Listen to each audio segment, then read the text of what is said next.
Family of a handcuffed man hit by a police officer Halloween night on Maui is speaking out. Our Chelsea Davis has the story.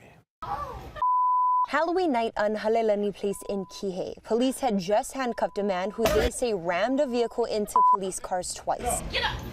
Get up! Get up!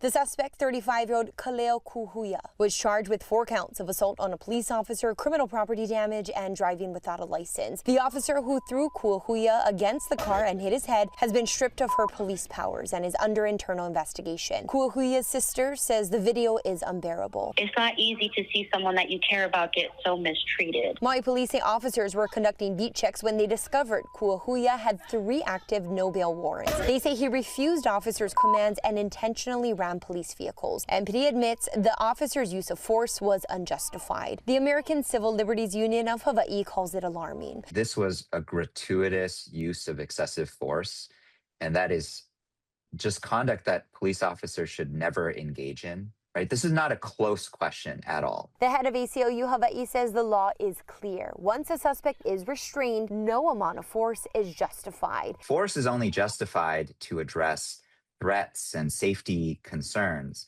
But given this person's scenario where his back is to the officer, he's very clearly restrained in handcuffs. At that point, no amount of force is justified. MPD Chief John Pelletier said while the suspect was charged with violent crimes against police officers, that does not allow for action that falls short of our values. The Maui Police Department is committed to full transparency. If they can't approach people in a trauma-informed kind of way and not be excessive with the use of force, a lot of people would respect it more. Get up! Get up! Get up! Get up! I'm Chelsea Davis for Hawaii News Now.